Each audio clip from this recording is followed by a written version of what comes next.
सारा नमस्कार, आदाब, सत श्री अकाल। Welcome to my YouTube channel Avinash sir classes.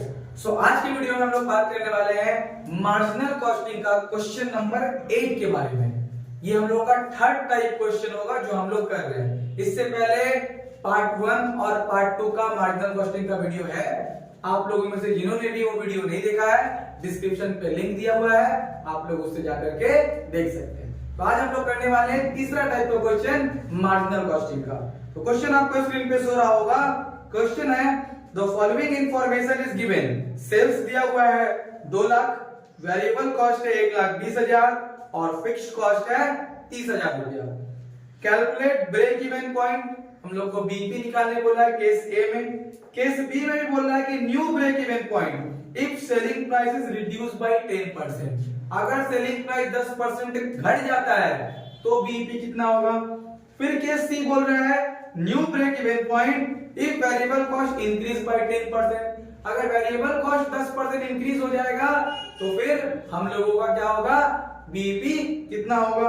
उसके बाद डी नंबर केस में बोला जा रहा है new break even point if fixed cost is increase by 10%। अगर फिक्स्ड कॉस्ट 10% बढ़ जाता है तो बीपी कितना होगा। यानी अलग अलग सिचुएशन हम लोग को दिया हुआ है, सभी सिचुएशन से हम लोग को क्या निकालना है, बीपी। तो हम लोग एक ही फॉर्मेट में उसको सॉल्व कर लेंगे, अलग अलग करने के बजाय। पर्टिकुलर केस ए, केस बी, केस सी और केस डी। केस ए तो एकदम नॉर्मल जो प्रेजेंट केस है। केस बी में क्या बोला जा रहा है, सेलिंग प्राइस जो हो रहा है रिड्यूस हो जाएगा 10% से। केस सी में क्या बोला गया है, वेरिएबल कॉस्ट इंक्रीज हो जा रहा है 10% से। और केस डी में क्या बोला जा रहा है, फिक्स्ड कॉस्ट इंक्रीज हो गया है 10%। तो देख, इसको हम लोग यहाँ पे शो भी कर सकते हैं, इसको शो कर देते हैं कि कौन सा सिचुएशन से क्या होगा। तो सबसे पहला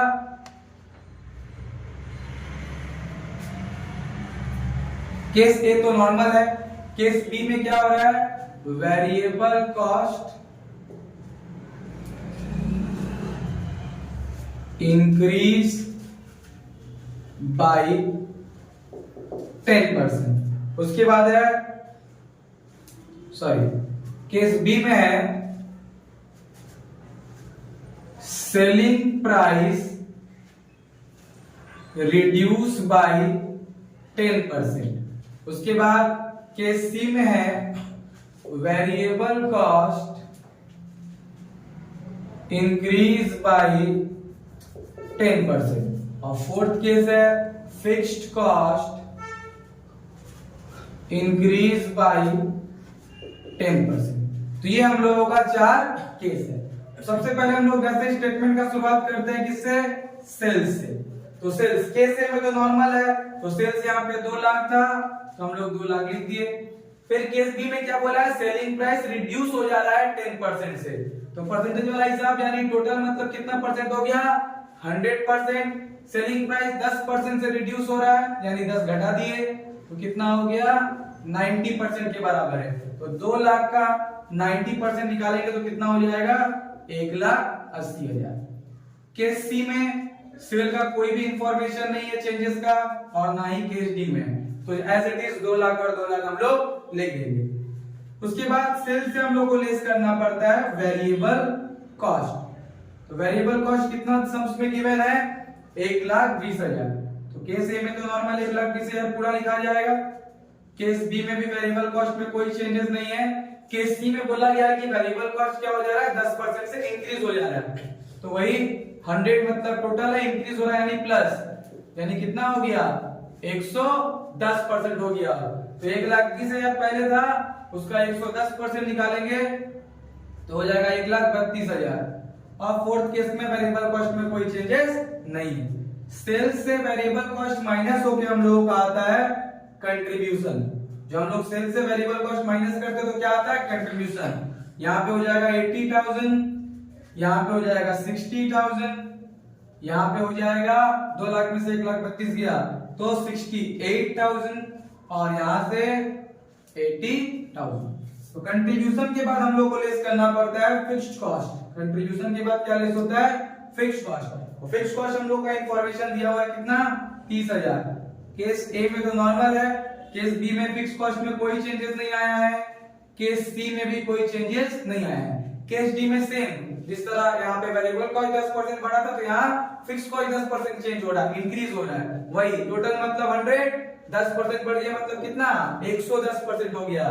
तो पहले 30,000 था, उसका 110% हम लोग निकालेंगे तो आ जाएगा 33,000। तो इस तरह से हम लोग अगर कंट्रीब्यूशन से फिक्स्ड कॉस्ट को माइनस कर दें तो क्या आ जाएगा प्रॉफिट। तो 80 में से 30,000 गया तो कितना आ गया प्रॉफिट केस ए के लिए 50,000, केस बी के लिए 30,000, केस सी के लिए 38,000 और केस डी के लिए 47,000 47,000।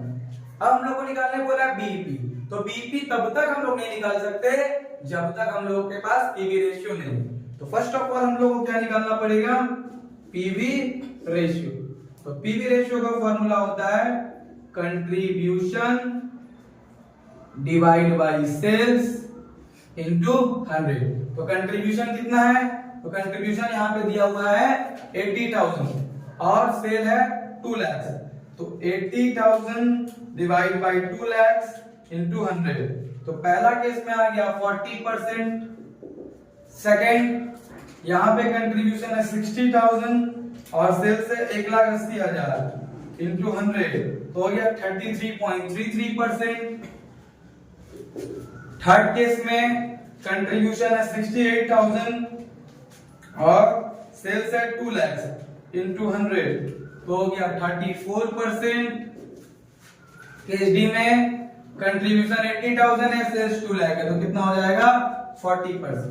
तो इस तरह से चारों केस के लिए हम लोग पीवी रेशियो निकाल लिए। उसके बाद हम लोग आराम से अब बीईपी फाइंड आउट कर सकते हैं, जिसका फॉर्मूला होता है fixed cost divide by PV ratio. Fixed cost divide by PV ratio. तो फिक्स्ड कॉस्ट कितना था हम लोग का फर्स्ट केस में 30,000 डिवाइड बाय 40% तो हो गया 75,000 पहला केस के लिए बीईपी। नेक्स्ट 30,000 है फिक्स्ड कॉस्ट डिवाइड बाय 33.33। पूरा जब पॉइंट में रहेगा तो पूरा कैलकुलेटर को भर देंगे तो एग्जैक्ट आंसर आएगा 90,000। केस सी में हम लोग का फिक्स्ड कॉस्ट है 30,000 और पीवी रेशियो है 34% तो हो जाएगा 88,235 88,235। और फोर्थ नंबर केस में हम लोग का फिक्स्ड कॉस्ट है 33,000 डिवाइड बाय 40% तो हो जाएगा 82,500। तो ये अलग अलग डिफरेंट सिचुएशन है कि अगर हम लोग को बीईपी फाइंड आउट करना पड़ेगा तो हम लोग इस तरह से सॉल्व कर लेंगे, एक ही कॉलम में उसको रिप्रेजेंट करके दिखा देंगे। तो आई होप सबको ये वीडियो समझ में आया होगा। अगर वीडियो आपको पसंद आता है तो वीडियो को लाइक कीजिए और अपने दोस्तों के साथ शेयर कीजिए और चैनल अभी तक भी आप लोगों ने सब्सक्राइब नहीं किया तो चैनल को सब्सक्राइब कीजिए। Thank you.